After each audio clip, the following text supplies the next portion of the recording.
every 6,000 or 10,000 years, there is a major magnetic shift in the earth where the poles change. I was thinking about reading the Bible. Wrote a song about it. Out of here, here it goes.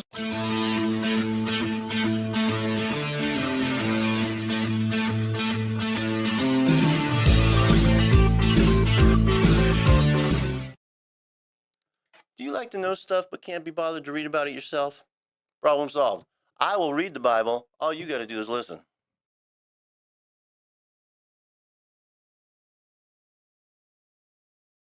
Welcome back. Not a Christian, never read the Bible, but there is some important stuff in here, so let's find out what's in it. Last time we read chapter 6, where basically it talks about the increasing corruption on earth, and it was like the first half of Noah's story. I don't know why they divided the story of Noah across 2 chapters. I don't get it. It's such a short story anyways, but that's what they did. So last chapter we learned about Noah where, you got to build the ark. It's 300 cubits and it's 50 cubits wide and all that kind of stuff. But this time we're going to find out what happened after he built that ark. Chapter 7. Then the Lord said to Noah, "Go into the ark, and all of your household, for I have seen that you are righteous before me in this generation. Take with you 7 pairs of all clean animals, the male and his mate, and a pair of the animals that are not clean, and the male and his mate." I don't know what clean animals are and not clean animals. If you know, please tell me in the comments. I would like to know what the difference is there. "And 7 pairs of the birds of the heavens also, male and female, to keep their offspring alive on the face of all the earth. For in 7 days I will send rain on the earth 40 days and 40 nights, and every living thing that I have made I will blot out from the face of the ground." And Noah did all that the Lord had commanded him. Noah was 600 years old when the flood of waters came upon the earth. Okay, so we read in an earlier chapter that Noah was 500 years before he had his sons, or when he had his sons. So that would basically make his sons about 100 years old now with their wives, I guess. Wow. They did live a long time. Noah was 600 years old when the flood of the waters came upon the earth. And Noah and his sons and his wife and his sons' wives with him went into the ark to escape the waters of the flood.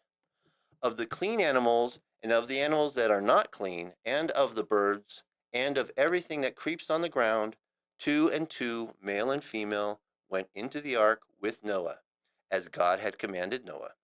And after 7 days the waters of the flood came upon the earth. In the 600th year of Noah's life. Now, they already said that. They like repeating things a lot here. They're trying to fill space, I guess. In the 600th year of Noah's life, in the 7th month, on the 17th day of the month, on, on the 17th day of the month, on that day, all of the fountains of the great deep burst forth, and the windows of the heavens were opened, and rain fell upon the earth for 40 days and 40 nights. On the very same day, Noah and his sons, Shem and Ham, and Japheth, I can't say that word, and Noah's wife and the 3 wives of his sons with them entered the ark. They and every beast according to its kind, and all the livestock according to their kinds, and every creeping thing that creeps on the earth according to its kind, and every bird according to its kind, every winged creature. They went into the ark with Noah, and 2 and 2 of all flesh in which there was breath of life. And those that entered, male and female of all flesh, went in as God had commanded him, and the Lord shut him in. The flood continued 40 days on the earth. The waters increased and bore up the ark, and it rose high above the earth. The waters prevailed and increased greatly on the earth, and the ark floated on the face of the waters, and the waters prevailed so mightily. And the waters prevailed so mightily on the earth that all the high mountains under the whole heavens were covered. The waters prevailed above the mountains, covering them 15 cubits deep. and all the flesh died that moved on the earth, birds, livestock, beasts, all swimming creatures. All swarming creatures that swarm on the earth, and all of mankind. Everything on the dry land in whose nostrils was the breath of life died. He blotted out every living thing that was once on the face of the ground, man and animals and creeping things and birds of the heavens. They were blotted out from the earth. Only Noah was left and those who were with him on the ark. And the waters prevailed on the earth for 150 days. Yeah, if the earth is covered with water for 150 days, I don't see how very many people are going to survive. So I just want to say this. So I've heard the story of Noah. Of course, we've all heard the story of Noah. Recently, there's been some theories, and you can look this up on the internet or on YouTube or wherever, about every 6,000 or 10,000 years, there is a major magnetic shift in the earth where the poles change where they are, and that causes the interior of the earth to and the exterior to kind of shift, and on that shift that creates the waters to kind of have tidal waves and flood over the earth and basically flood all of the earth. It's a major shift that happens every 6 to 10,000 years.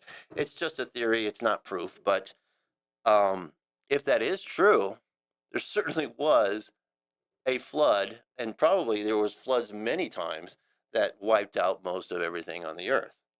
So I totally believe that this flood happened, and I totally believe the story of this flood. Now, if it happened exactly like this, who knows?